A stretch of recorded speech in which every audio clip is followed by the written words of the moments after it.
Today we tour Brookfield Square Mall in Brookfield, Wisconsin. Here's our aerial view of the mall, along with a look at the directory. This beautiful dead mall opened in 1967 and has nearly 1.1 million square feet of retail space. At time of filming, the mall had 65 stores, kiosks, and food options in the interior.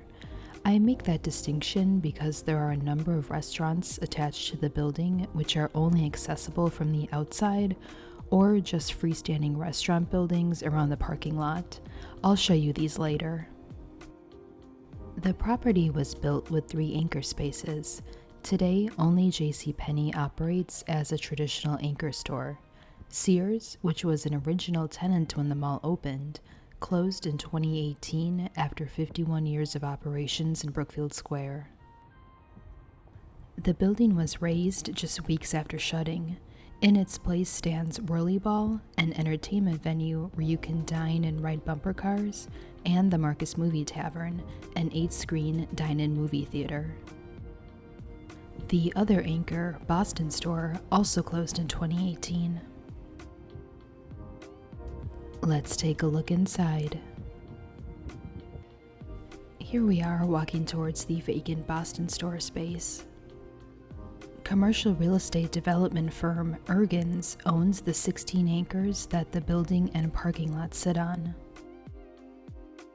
They purchased it for $5.6 million in December 2021 and have plans to raise the building and develop the land. Boston stores across the country closed when their parent company, Bon-Ton, went out of business. As I stated earlier, this store closed over 4 years ago, but from the looks of the inside, you would think it closed last month. Ergens' initial plans for the space include a medical office building, a restaurant, parking structure, and apartments. However, currently, Ergens has no concrete plans. From the stories I've read, the firm is getting inquiries from retailers to just lease the existing building without having to tear it down. I am in love with these skylights, these tall windows, and shout out to the real trees. As the VP of Ergens pointed out, the space sits on a very busy corner within the county, so the opportunity for development is big. Now, I'm originally from the area, and I worked at a kiosk in this mall over the holiday season in 2014 and 2015.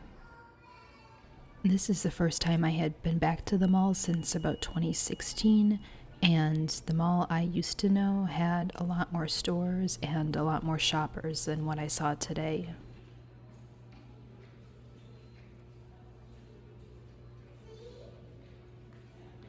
We're currently inside the JCPenney, which was full of clearance racks and mold smells. I believe they're adding a Sephora right in the front of the store, as a section was blocked off due to construction.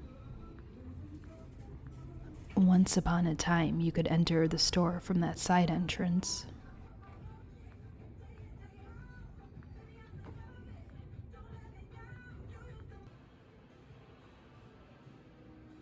Look at how this beautiful skylight illuminates the lights and the stonework.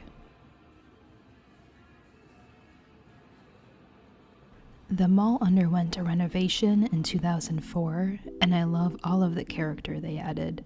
There's unique storefronts and wood and stone accents. The space comes off like a Frank Lloyd Wright-inspired cabin. This mall has an excellent skylight game.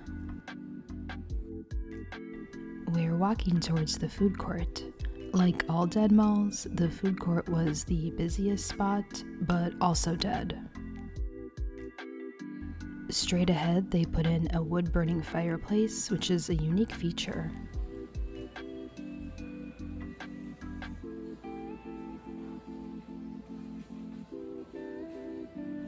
This arcade is in the former GameStop space. I visited on a Friday in September in the early afternoon, so kids would have been in school at this time, but I do hope the space gets used. We are now walking in the space that used to be Sears. A little more than half the space is currently being used by the movie tavern, and Whirlyball, the entertainment venue, uses the rest. I think this is an innovative and awesome use of a former anchor store. On these huge blank walls, they put up ads for the state of Wisconsin, which I find funny because anyone patronizing this mall most likely already lives in Wisconsin. From the crime files, back in July, after getting into an argument, 2 men exchanged gunfire outside of the movie tavern, and 1 man was shot in the leg and had to be taken to the hospital. The shooter fled the scene in a vehicle, but both parties later had criminal charges brought against them. Don't let anyone dull your sparkle. I loved seeing this, good old-fashioned next-door rivals. This next clip is a time-lapse showing just how dead this place was when I visited. It really is a shame. You can tell a lot of money was spent to beautify the mall back in 2004. Brookfield is a suburb of Milwaukee with a population of about 38,000 people, and this mall has stiff competition, with two-story shopping mall Mayfair being only 5 miles away. At this point, the future of Brookfield Square looks uncertain. The current mayor wants to help revitalize it, but you have to ask, would it be better to just let it die and reuse the space in a way that better serves people in the community? As promised, here's a look at all 11 dining options that are either accessible from the outside of the mall or in the parking lot. Let me know your thoughts. Have you been to Brookfield Square?